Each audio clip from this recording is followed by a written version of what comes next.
السلام علیکم ورحمۃ اللہ۔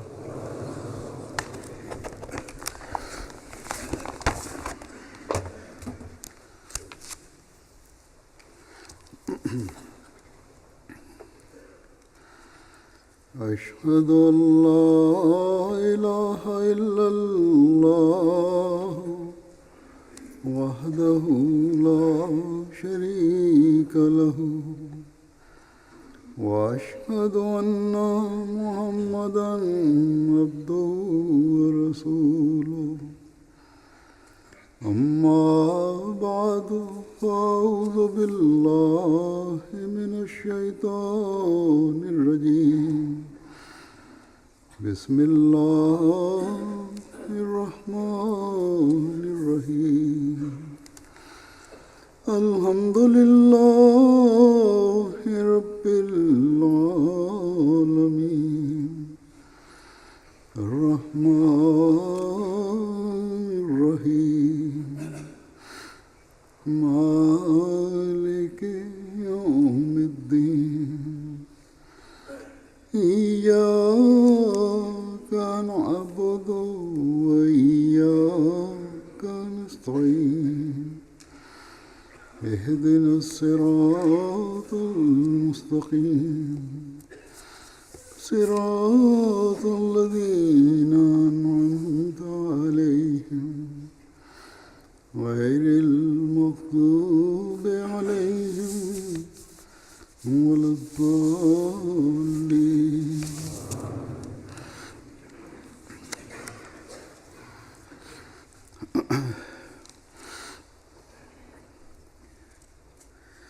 آج کل دنیا کے حالات بڑی تیزی سے خراب ہو رہے ہیں اور بدقسمتی سے اس کی وجہ مسلمانوں کے بعض گروہ بن رہے ہیں۔ مسلمان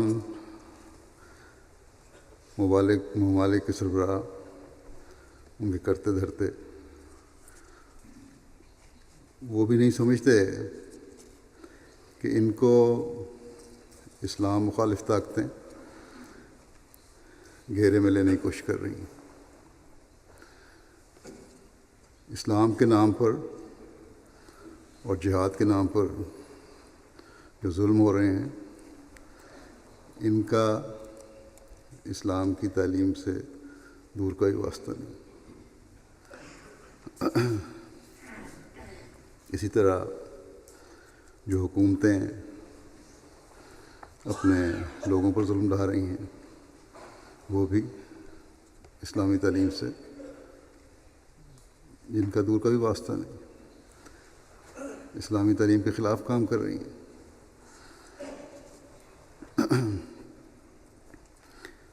یہ کہاں لکھا ہے اسلام میں کہ معصوموں کو قتل کرو؟ اور پھر یہ نہ صرف اسلام کے نام پر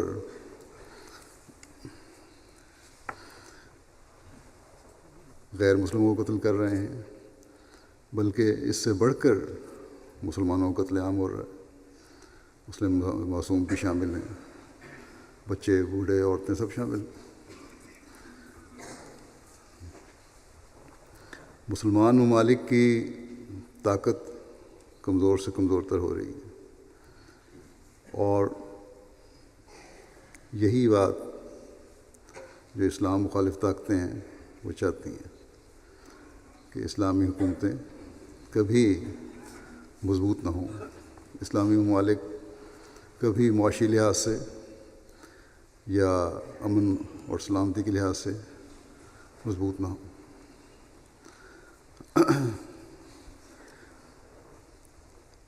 مسلمان ممالک کے سربراہ اور ان کے پروردہ علماء نہ ہی اسلامی تعلیم کو سمجھتے ہیں اور نہ ہی سمجھنا چاہتے ہیں۔ خدا تعالیٰ کے بھیجے ہوئے اس زمانے کے امام اور ہادی کی بات سننے سے انکاری ہیں، جس کو خود اللہ تعالیٰ نے اپنے وعدے اور آن حضرت صلی اللہ علیہ وسلم کی پیشگوئیوں کے مطابق اس زمانے میں اسلام کی حقیقی تعلیم کو دنیا میں جاری کرنے کے لیے بھیجا۔ نتیجتاً ہم کیا دیکھ رہے ہیں، جیسے کہ میں ذکر کر دیا کہ اسلام جو امن اور انصاف قائم کرنے کا سب سے بڑا نمبردار ہے،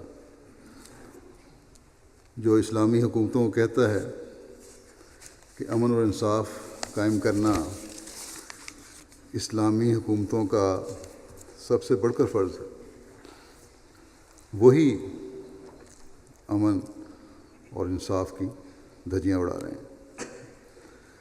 ہر مسلمان ملک میں جو فتنہ و فساد برپا ہے اور مفاد پرست جو اس سے فائدہ اٹھا رہے ہیں، وہ اس لیے ہے کہ حکومتیں بجائے عوام کی بھلائی اور بہتری کے لیے کام کریں، اپنے مفادات کو مقدم رکھے ہوئے ہیں۔ مسلمانوں کو قتل کر رہے ہیں، برداشت کا مادہ سربراہوں میں نہیں رہا۔ اب ترکی میں گزشتہ دنوں جو بغاوت ہوئی، بے شک یہ بغاوت کسی طرح بھی اسلامی تعلیم کے مطابق جسٹیفائڈ نہیں ہے، لیکن اس کے نتیجے میں جو حکومت نے اقدامات کیے ہیں یا کر رہی ہے وہ بھی ظالمانہ ہے، کہ جتنے بھی حکومت کے سیاسی لحاظ سے مخالف ہیں، چاہے وہ فساد میں شامل بھی نہیں ہیں، ان کے خلاف کارروائی ہو رہی ہے۔ یہ دیکھ بھی چکے ہیں کہ اس کے نتیجے میں رد عمل ظاہر ہوتا ہے، جلد یا کچھ عرصے بعد، لیکن بہرحال اگر ظلم جاری رہے تو رد عمل ضرور ہوتا ہے، اور پھر اس رد عمل کو اسلام مخالف طاقتیں ہوا دیتی ہیں، اس سے فائدہ اٹھاتی ہیں۔ بڑی طاقتیں اپنا اسلحہ بیچتی ہیں اور دونوں طرف کی ہمدرد بن جاتی ہیں۔ عراق، لیبیا، شام وغیرہ میں یہ سب کچھ دیکھنے کے باوجود مسلمان حکمرانوں کو سمجھ نہیں آتی۔ اگر قرآن کریم کی تعلیم پر ہی غور نہیں کرنا، اگر مسلمان بن کر نہیں رہنا، تو عقل کا تو تقاضا یہ ہے کہ سوچ سمجھ کے اپنے قدم اٹھائیں۔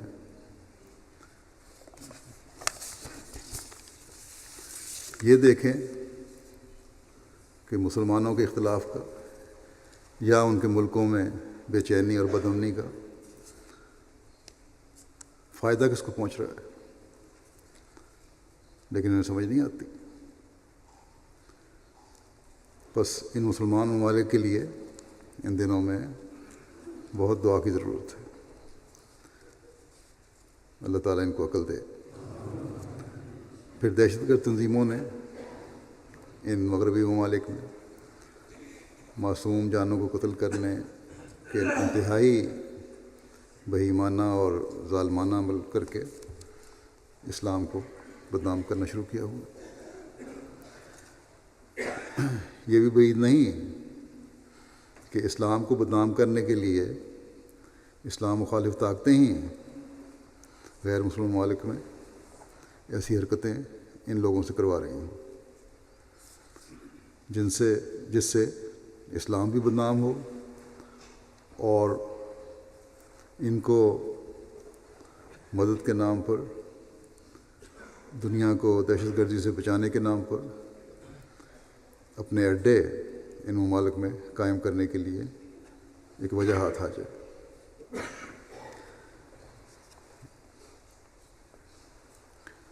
اگر صحیح اسلامی تعلیم سے یہ لوگ آگاہ ہوں، علم ہو، تو ان کو پتہ ہونا چاہیے کہ کوئی اسلامی تعلیم نہیں ہے کہ معصوموں کو کی قتل و غارت کی جائے۔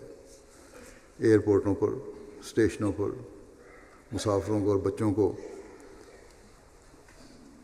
عورتوں کو، بوڑھوں کو، بیماروں کو قتل کر دیا جائے، چرچوں میں جا کر لوگوں اور پادریوں کو قتل کر دیا جائے۔ حضرت صلی اللہ علیہ وسلم تو جنگ میں جو فوج بھجواتے تھے اسے بھی ہدایت ہوتی تھی کہ عورتوں، بچوں، بوڑھوں، راہبوں، پادریوں کو قتل نہیں کرنا۔ ہر شخص جو ہتھیار نہیں اٹھاتا یا کسی بھی شکل میں مسلمانوں کے خلاف جنگ کا حصہ نہیں بنتا، اسے کوئی نقصان نہیں پہنچانا، قتل تو دور کی بات رہی۔ بس نہ ہی یہ قرآن کریم کی تعلیم ہے، نہ حضرت صلی اللہ علیہ وسلم کی تعلیم، نہ ہی آپ کے اور آپ کے خلفائے راشدین اور صحابہ رضوان اللہ علیہم کے کسی عمل سے یہ ثابت ہے۔ اللہ تعالیٰ نے ہمارے دین کا نام اسلام رکھا ہے، اور یہ نام ہی دہشت گردی اور جبر و تشدد کو رد کرتا ہے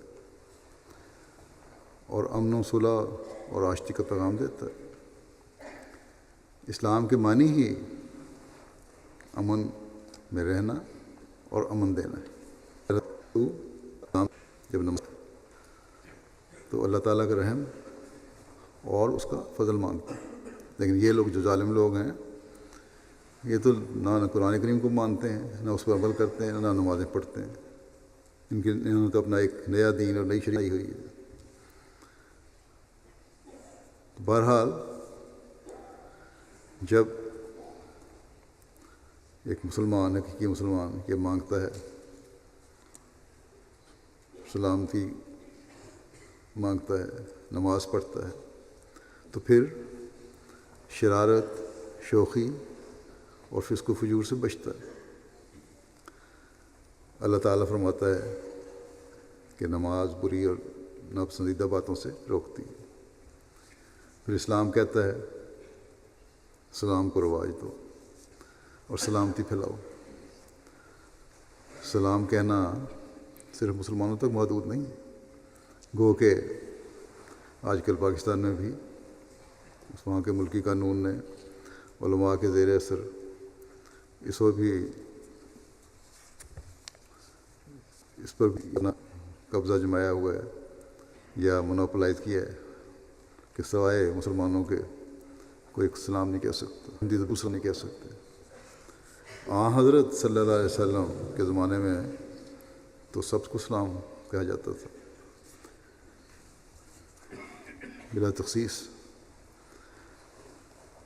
یہ چند خوبیاں جو میں نے بیان کی ہیں اسلام کی امن قائم کرنے کے لیے، یہ مختصر باتیں میں نے بتائی ہیں۔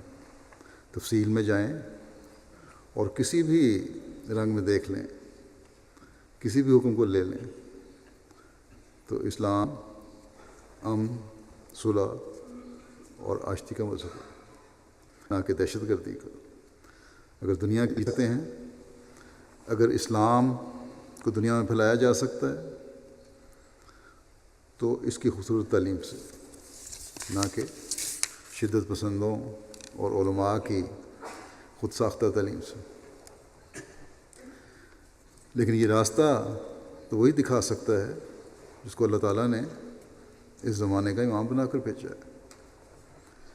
انصاف تو وہی قائم کر سکتا ہے جس کو اللہ تعالیٰ نے انصاف قائم کرنے کے لیے بھیجا ہے، حکم اور عدل بنا کر بھیجا ہے۔ اسلام کی خوبصورت تعلیم کو وہی لاگو کر سکتا ہے جسے اللہ تعالیٰ نے اس مقام پر فائز کیا ہے۔ ہم احمدی خوش قسمت ہیں کہ ہم نے زمانے کے امام اور مسیح موعود اور مہدی موعود کو مانا اور دنیا کے ان ظلموں میں شامل ہونے سے بچے ہوئے ہیں۔ حضرت مسیح موعود علیہ الصلوۃ والسلام ایک جگہ فرماتے ہیں کہ اسلام نے اپنی تعلیم کے دو حصے کیے ہیں، اول حقوق اللہ اور دوم حقوق العباد۔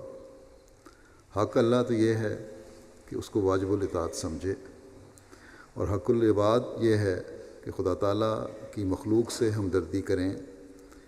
یہ طریق اچھا نہیں کہ صرف مخالفت مذہب کی وجہ سے کسی کو دکھ دیں۔ ہمدردی اور سلوک ایک چیز ہے اور مخالفت مذہب دوسری شے۔ مسلمانوں کا وہ گروہ جو جہاد کی غلطی اور غلط فہمی میں مبتلا ہیں، انہوں نے یہ بھی جائز رکھا ہے کہ کفار کا مال ناجائز طور پر لینا درست ہے۔ فرماتے ہیں کہ بلکہ خود میری نسبت بھی ان لوگوں نے فتویٰ دیا ہے کہ ان کا مال لوٹ لو۔ یہ فتویٰ غیر احمدی علماء کا جماعت احمدیہ کے لوگوں کے لیے آج بھی جاری ہے۔ آپ فرماتے ہیں لوگوں نے فتویٰ دیا ہے کہ ان کا مال لوٹ لو، یعنی احمدیوں کا، حضرت مسیح علیہ السلام کا۔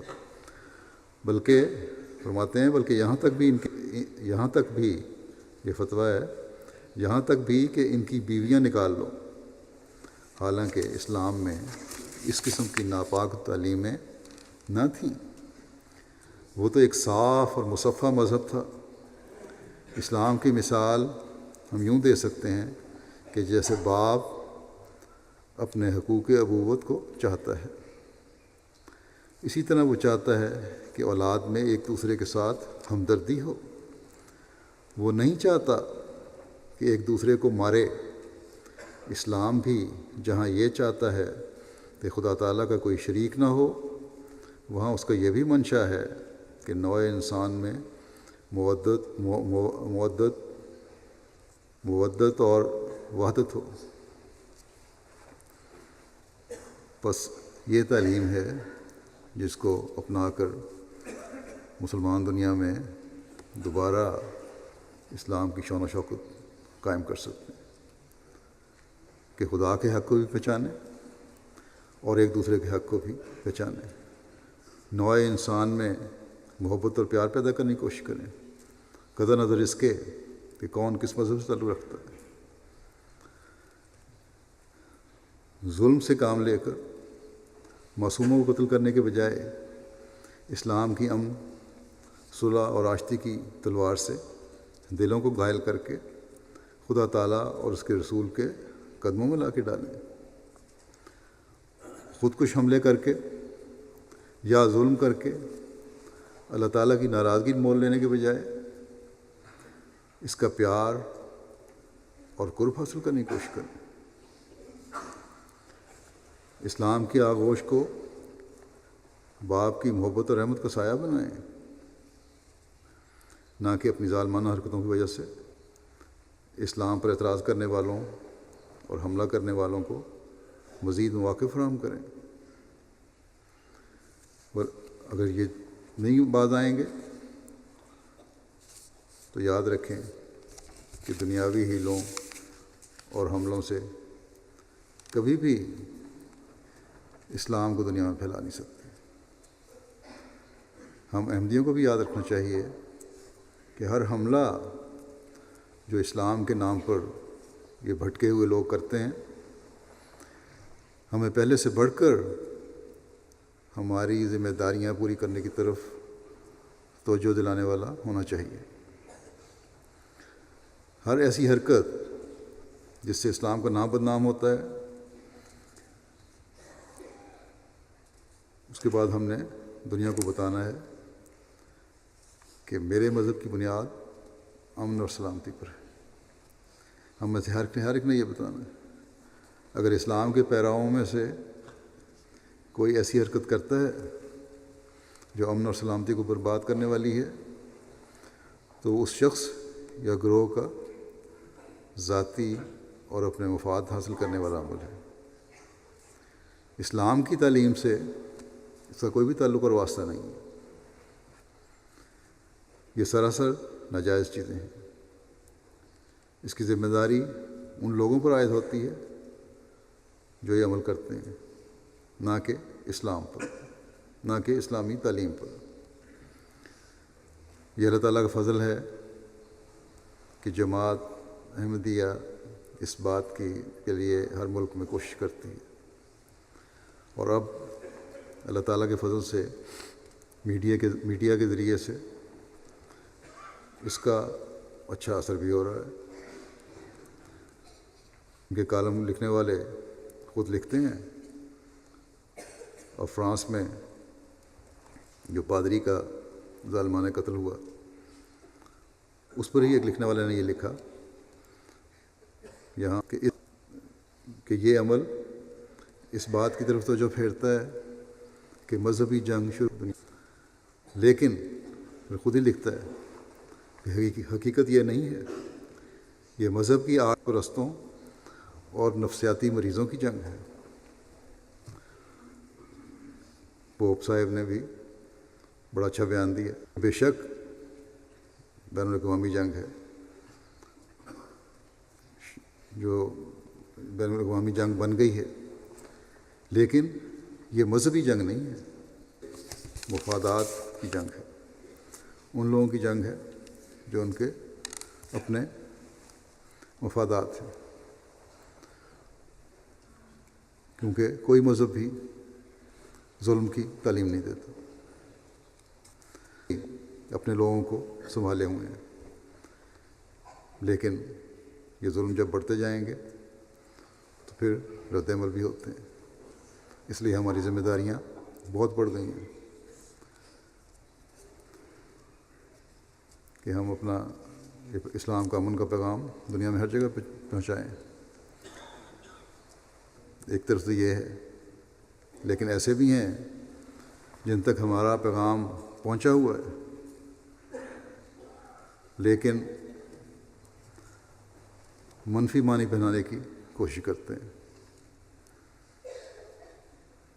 کسی نے مجھے لکھا کہ ایک شخص نے جو غالباً اسلام سے مرتد ہوا ہے، میرے حوالے سے ایک ٹویٹ کیا، میری دی ہے اس نے، کہ اسلام امن کا مذہب ہے اور آن حضرت صلی اللہ علیہ وسلم نے ظلم و بربریت کی مناہی کی ہے، لیکن پھر آگے اپنی طرف سے اس نے یہ استدعائیہ اس بیان کے بعد استدعائیہ کہ یہ حکم عورتوں کے لیے نہیں ہے، اسلام کو چھوڑنے والوں کے لیے نہیں ہے، فلاں چیز کے لیے نہیں ہے، فلاں چیز کے لیے نہیں ہے۔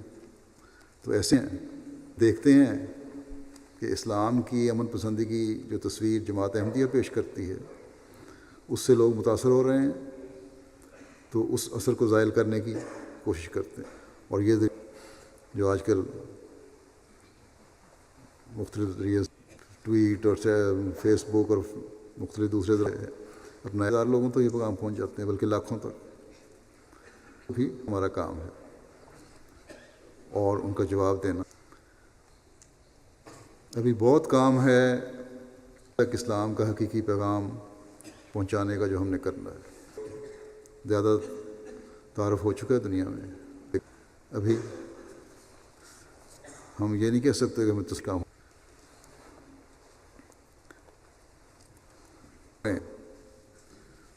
جو اسلام کی بھی مخالفت ہے مسلمانوں کی طرف سے، اس میں ہمیں بڑی حکمت اور محنت سے کام کرنا ہوگا۔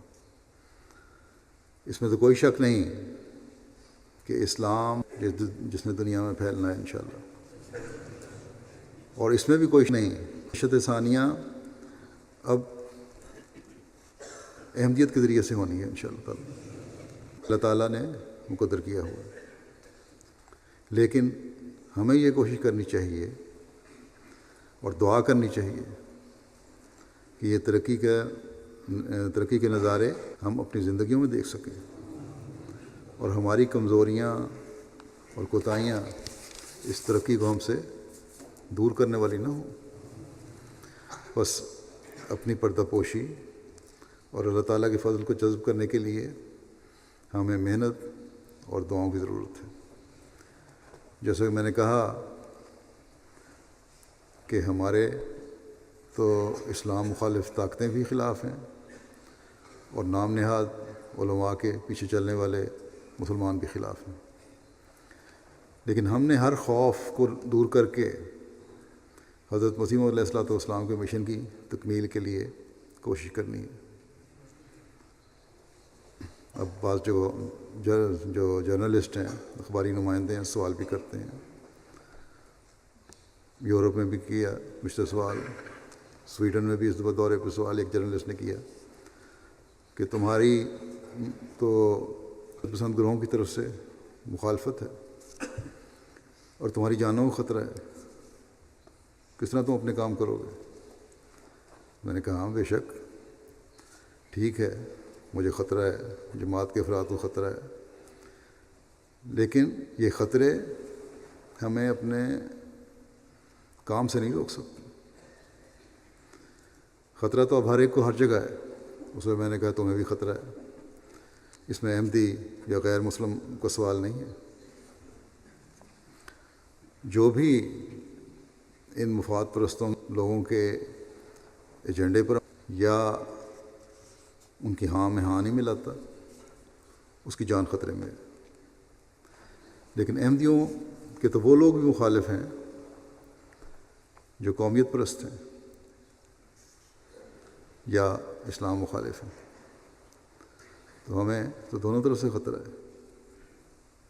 لیکن بہرحال ایک مومن ان باتوں کی پرواہ نہیں کرتا اور ایمان پر قائم رہتا ہے، اور انشاءاللہ تعالی ہر احمدی رہے گا۔ دنیا کے جو حالات ہیں اس کے لیے اور ہر احمدی کو ہر شرط کی اور جماعت کی من حیث الجماعت دنیا میں ہر جگہ شریروں کے شر سے بچنے کے لیے ہمیں دعاؤں اور صدقات پر توجہ دینی چاہیے۔ ان دنوں میں خاص طور پر اس طرح توجہ دینی چاہیے، جیسا کہ میں نے کہا آج کل حالات خراب سے خراب تر ہو رہے ہیں۔ اللہ تعالیٰ شریروں کے شر ان پر الٹائے جو اسلام کو بدنام کر رہے ہیں، اسلام کے نام پر ظلم و تعدی کر کے اللہ تعالیٰ کے دین کو بدنام کر رہے ہیں۔ اللہ تعالیٰ ان کی پکڑ کے جلد سامان کرے اور تمام بلاؤں اور مشکلات کو دور فرمائے۔ حضرت صلی اللہ علیہ وسلم نے دعاؤں کی طرف توجہ دلاتے ہوئے ایک موقع پر فرمایا کہ جس کے لیے باب دعا کھولا گیا تو گویا اس کے لیے رحمت کے دروازے کھول دیے گئے، اور اللہ تعالیٰ سے جو چیز مانگی جاتی ان میں سے سب سے زیادہ یعنی اللہ تعالیٰ کو عافیت طلب کرنا محبوب ہے، اس کی عافیت میں آنا اس کو محبوب ہے۔ اور پھر رسول اللہ صلی اللہ علیہ وسلم کہ دعا اس ابتلا کے موقع پر جو آ چکا ہو اور اس ابتلا کے مقابلے پر جو آ چکا ہو اور اس ابتلا کے مقابلے پر جو ابھی نہ آیا ہو نفع دے، اور اللہ تعالیٰ کے بندو تم پر لازم ہے کہ تم دعا کرنے کو اختیار کرو۔ پھر آپ نے ایک موقع پر فرمایا کہ اللہ کے نزدیک دعا سے زیادہ قابل عزت اور کوئی چیز ہے۔ پھر حضرت صلی اللہ علیہ وسلم نے صدقات کے بارے میں فرمایا کہ ابتلاؤں اور آگ سے بچنے کے لیے صدقات دو، بلکہ آپ صلی اللہ علیہ وسلم نے یہ بھی فرمایا کہ ہر مسلمان پر صدقہ کرنا فرض ہے۔ صحابہ کے پوچھنے پر کہ جس کے پاس کچھ بھی نہ ہو وہ کیا کرے، تو آپ نے فرمایا کہ وہ معروف باتوں پر عمل کرے، اسلامی احکامات جو ہیں ان پر عمل کرے، نیکیاں پر عمل کرے اور بری باتوں سے روکے، یہی اس کے لیے صدقہ ہے۔ لیکن اس کا یہ مطلب نہیں کہ کوئی سمجھے کہ جس نے مال کا صدقہ دے دیا وہ بے شک معروف باتوں پر عمل نہ کرے اور بری باتوں سے نہ بھی روکے تو کوئی فرق نہیں پڑتا کیونکہ صدقہ دے دیا اس کے بدلے میں۔ نہیں، یہ تو اللہ تعالیٰ کی اپنے بندوں پر رحمت کی نظر ہے کہ اگر کوئی مجبور ہے، مال نہیں رکھتا، تو نیکیاں کرنا اور برائیوں سے رکنا ہی اس کے لیے صدقہ بن جاتا ہے۔ ورنہ اگر کوئی اس عمل اور یعنی نیکیوں کے پر عمل نہیں کرتا اور برائیوں سے رکتا نہیں ہے تو اس کے مال کا صدقہ بھی کوئی اہمیت نہیں رکھتا. جس طرح دکھاوے کی نمازیں کوئی اہمیت نہیں رکھتی ہیں اور نمازیوں کے منہ پہ ماری جاتی ہیں، اسی طرح صدقے کی بھی کوئی اہمیت نہیں. ایک مومن سے تو یہی توقع کی جاتی ہے کہ جب وہ صدقہ کرتا ہے، دعائیں کرتا ہے، تو پھر اپنے ہر عمل کو بھی خدا تعالیٰ کی رضا کے مطابق ڈھالنے کی کوشش کرے. اور جب ایسی حالت ہوتی ہے تو اللہ تعالیٰ کے فضلوں کو جذب کرنے کا ذریعہ بنتی ہے اور مشکلات اور بلاؤں سے انسان کو بچاتی ہے. اس بارے میں حضرت مسیح موعود علیہ السلام نے ایک موقع پر فرمایا کہ صدقہ اور دعا سے بلا ٹل جاتی ہے. پھر دعاؤں کے مقبول ہونے کے لیے کیا حالت ہونی چاہیے، اس بارے میں آپ فرماتے ہیں کہ دعاؤں کی قبولیت کے لیے یہ بھی ضروری ہے کہ انسان اپنے اندر پاک تبدیلی پیدا کرے.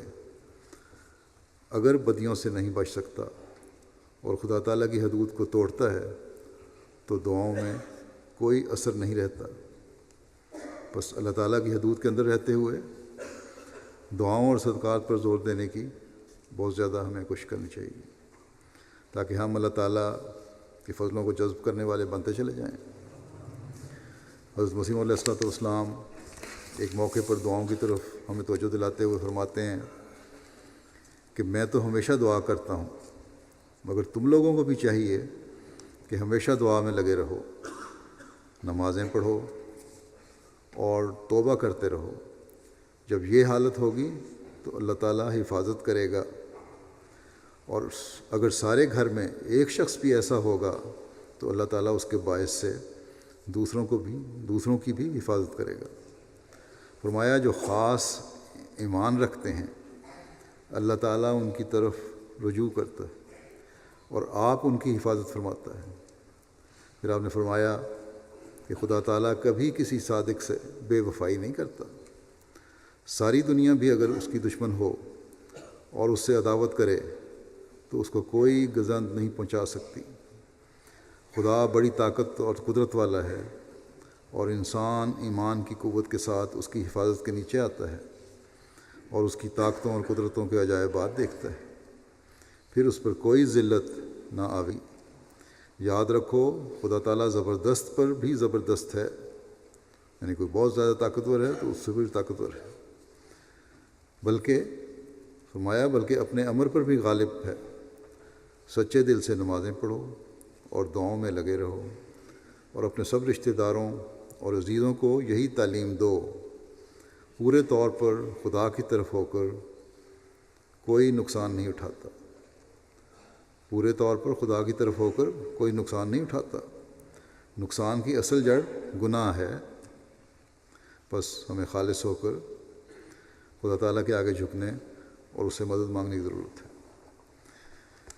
وہ تمام بلاؤں کو اور مشکلات کو دور فرمائے اور دشمن کو غائب و خاسر فرمائے.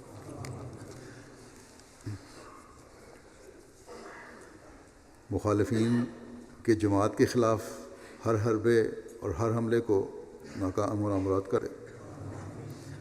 اللہ تعالیٰ نے ہمیں قرآن کریم میں بھی بعض دعائیں سکھائی ہیں، ان کو بھی پڑھنا چاہیے اور سمجھ کر پڑھنا چاہیے. حضرت مسیح موعود علیہ السلام نے قرآنی دعاؤں کے بارے میں ہماری یہ بھی رہنمائی فرمائی اور یہ نقطہ بیان فرمایا کہ اللہ تعالیٰ نے قرآن کریم میں جو دعائیں سکھائی ہیں وہ بتائی ہی اس لیے گئی ہیں کہ ایک مومن خالص ہو کر جب یہ دعائیں مانگے تو اللہ تعالیٰ انہیں قبول فرمائے. بس بلاؤں کے دور ہونے اور شرور سے محفوظ رہنے کے لیے ہمیں ان قرآنی دعاؤں پر بھی زور دینا چاہیے.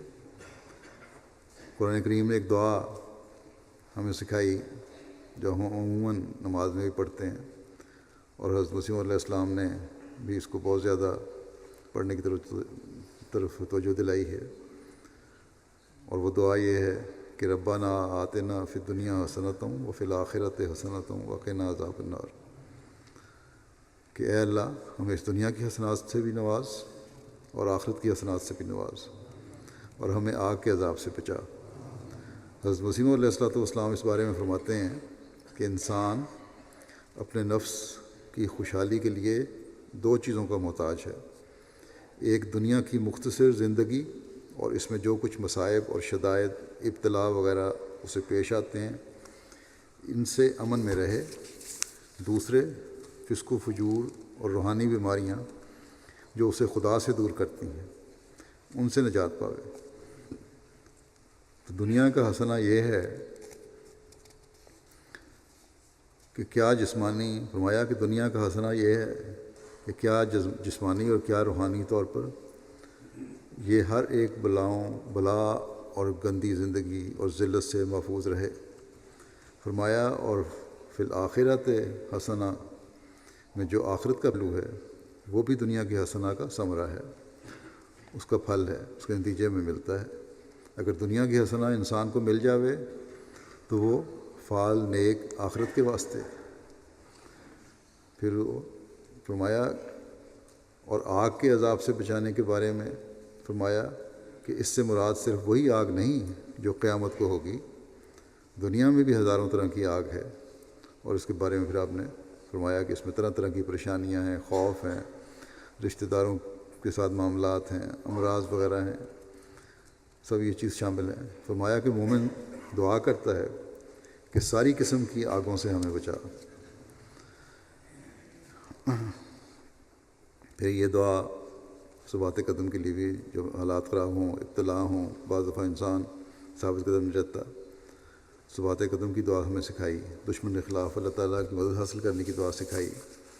ایک دعا یہ ہے کہ ربنا اغفر لنا ذنوبنا و اسرافنا فی امرنا وثبت اقدامنا وانصرنا علی القوم الکافرین، کہ اے ہمارے رب، ہمارے قصور و کوتاہیاں اور ہمارے اعمال میں ہماری زیادتیاں معاف فرما دے، اور ہمارے قدموں کو مضبوط کر اور کافروں کے خلاف ہماری مدد کر۔ حضرت مسیح علیہ الصلوۃ والسلام اس بارے میں فرماتے ہیں کہ پس ظاہر ہے کہ اگر خدا گناہ بخشنے والا نہ ہوتا تو ایسی دعا ہرگز نہ سکھاتا۔ پھر قرآن کریم کی ایک دعا ہے، رب انی لما انزلت الی من خیر فقیر، کہ اے میرے رب، اپنی خیر سے، اپنی بھلائی سے جو کچھ بھی تو مجھ پر نازل کرے میں اس کا محتاج ہوں۔ یہ دعا بھی کرنی چاہیے۔ قرآن کریم میں اور بھی بہت ساری دعائیں ہیں جن کو اللہ تعالیٰ کے فضلوں کو جذب کرنے کے لیے پڑھتے رہنا چاہیے۔ جیسا کہ میں نے کہا کہ حضرت مسیح علیہ السلام نے بتایا کہ اللہ تعالیٰ نے قرآن کریم میں ان دعاؤں کا ذکر فرمایا ہے، اور یہ اس لیے فرمایا ہے کہ انسان خالص ہو کر اس سے مانگے تو اللہ تعالیٰ انہیں قبول فرمائے۔ پھر حضرت صلی اللہ علیہ وسلم کی دعائیں ہیں، حضرت مسیح علیہ الصلوۃ والسلام کی دعائیں ہیں۔ ایک دعا کے بارے میں جو حضرت مسیح علیہ السلام کی ہے، آپ فرماتے ہیں کہ مجھ پر القاء ہوئی ہے، یعنی اللہ تعالیٰ نے مجھے اس دعا سکھائی ہے، اور وہ یہ ہے کہ رب کل شیء خادموں کا رب فاحفظنی وانصرنی وارحمنی۔ فرمایا کہ میرے دل میں ڈالا گیا ہے کہ یہ اسم اعظم ہے، اور یہ وہ کلمات ہیں جو اسے پڑھے گا ہر ایک آفت سے اسے نجات ہوگی۔ اللہ تعالیٰ جماعت کو مجموعی طور پر بھی اور افراد جماعت کو انفرادی طور پر بھی ہر شر بچائے، اور مخالفین کی شر ان پر الٹائے، مسلمانوں کو عقل اور سمجھ بھی دے کہ وہ اللہ تعالیٰ کے بھیجے ہوئے کی آواز کو سنیں، اور امت واحدہ بن کر اسلام کی پرامن اور خصوصی تعلیم کو دنیا میں قائم کرنے والے اور پھیلانے والے ہوں۔ نماز کے بعد میں جنازے پڑھاؤں گا 3۔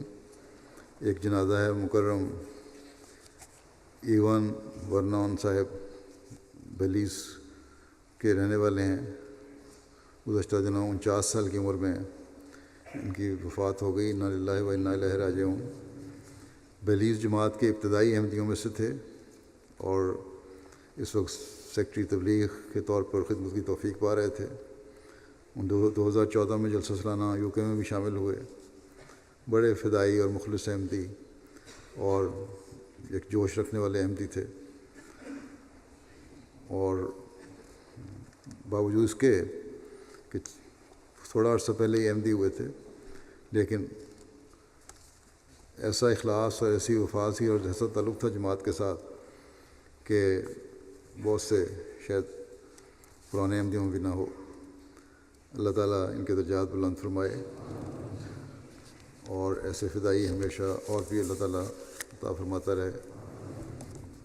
دوسرا جنازہ ہے سید نادر سیدین، جو ربوہ میں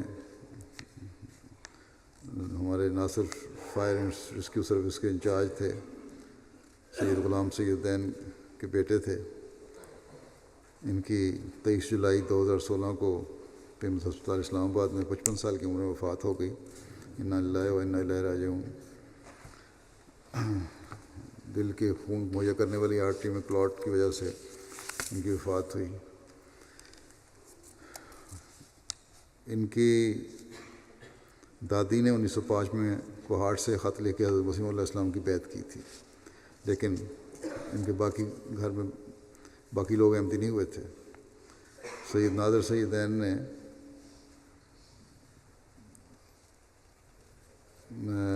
1982 میں خود تحقیق کر کے بیعت کی۔ کراچی سے پھر انہوں نے BSc کی، اس کے بعد یہ وہیں کراچی میں ہی رہے، اور 1989 میں یہ کراچی سے اسلام آباد شفٹ ہو گئے۔ مجلس خدام الاحمدیہ ضلع کی سطح پر ان کو بہت ساری شعبہ جات میں خدمت سر انجام دینے کی توفیق ملی۔ موت میں ضلع رہے، خدمت خلق کے شعبے میں رہے، مختلف جگہوں پر میڈیکل کیمپ لگانے کی ان کو توفیق ملی۔ انچارج رائٹر فورم مجلس خدام الاحمدیہ ضلع اسلام آباد کے طور پر خدمات کی توفیق ملی۔ 1999 میں اسلام آباد سے ربوہ شفٹ ہو گئے، اور پھر انہوں نے 2000 میں اپنی زندگی کر دی تھی۔ مجلس خدام الاحمدیہ کہ جیسا کہ نے بتایا، جو تحت فائر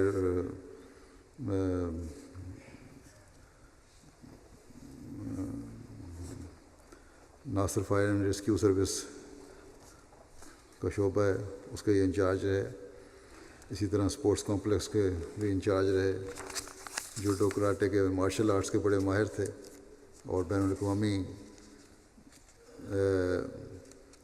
سطح کے مشہور مارشل آرٹس کے ماہر تھے، اور پاکستان کی نمائندگی دوسرے ملکوں میں کرتے رہے۔ وہاں بھی انہوں نے ربوہ میں بھی خدام کو، بچوں کو مارشل آرٹس کی ٹریننگ دی۔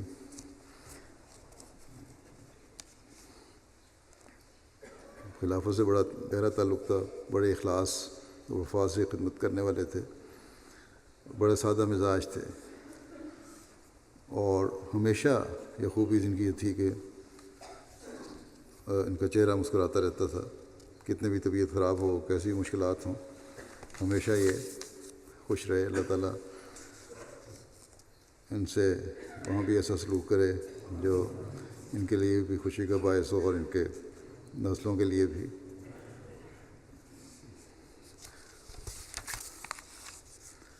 اللہ تعالیٰ کے فضل سے موسی تھے، اور ربوہ میں ان کی تدفین ہوئی ہے۔ اہلیہ کے علاوہ ان کے والدین بھی حیات ہیں، اور 3 بیٹیاں اور 3 بیٹے ہیں۔ ایک بیٹا ان کا مدرسۃ الحفظ میں قرآن حفظ بھی کر رہا ہے۔ اللہ تعالیٰ مرحوم کے درجات بلند فرمائے۔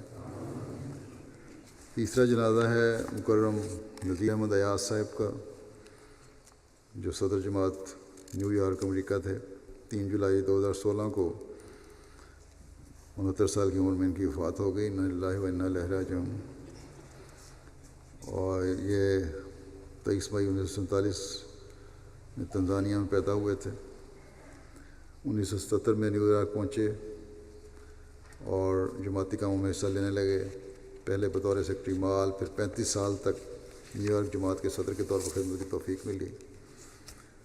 نیو یارک کے مختلف نماز سینٹروں میں ہر مہینے 1 دفعہ مبلغ اصلاح کے ساتھ جایا کرتے تھے۔ مالی قربانی ہر طریق میں حصہ لینے کی کوشش کرتے۔ افراد جماعت کو باقاعدگی کے ساتھ بذریعہ ای میل اور خطوط توجہ دلاتے قربانیوں کی طرف۔ جماعتی خدمات بڑی خوشی سے اور ذمہ داری سے ادا کرتے۔ عموماً نوجوانوں کو ٹریننگ بھی دیتے. عموماً بعض دفعہ ہوتا ہے افسران جو ہیں دوسری لائن تیار نہیں کرتے، لیکن ان میں خوبی تھی کہ نوجوانوں کو ٹریننگ دے کر نوجوانوں کو بھی تیار کر رہے تھے تاکہ وہ جماعت کی خدمت میں آگے آنے والے ہوں.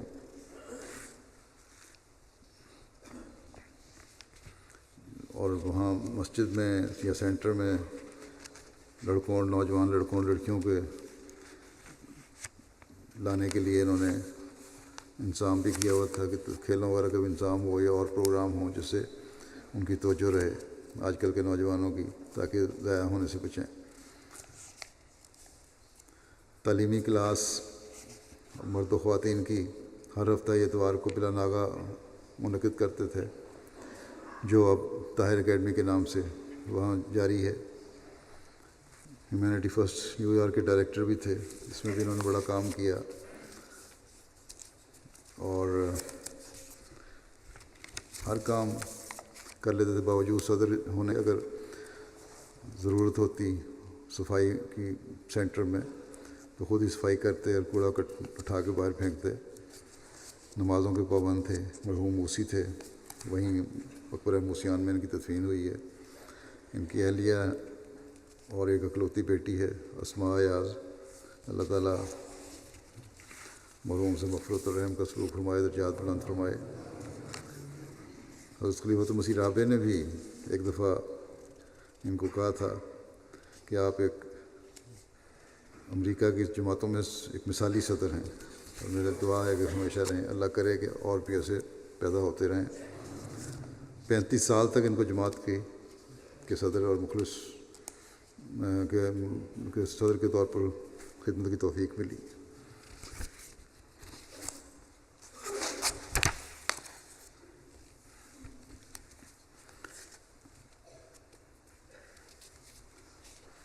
امیر صاحب امریکہ اور نائب امیر امریکہ نے بھی لکھا کہ بڑے انکساری سے خدمت کرنے والے تھے اور انتظامی کاموں میں دوسروں سے بڑھ کر شامل ہوتے اور دوسروں کے ساتھ مل کر ایک کارکن کی طرح بھی کام انجام دیتے، صرف افسر بن کے نہیں رہے.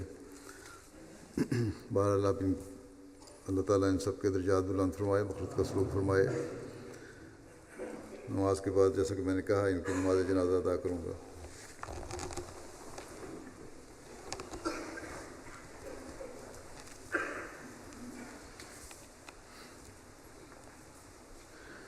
الحمد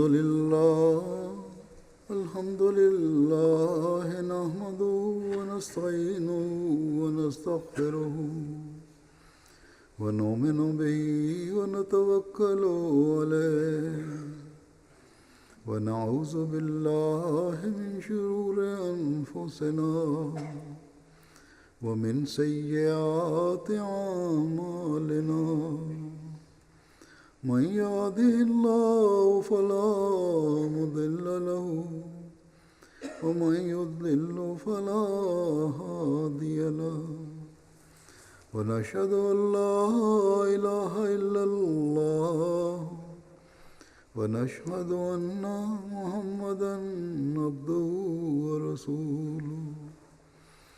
عباد الله رحمكم الله، إن الله يأمر بالعدل والإحسان وإيتاء ذي القربى وينهى عن الفحشاء والمنكر والبغي يعظكم لعلكم تذكرون. اذكروا الله يذكركم وادعوه يستجب لكم ولذكر الله أكبر.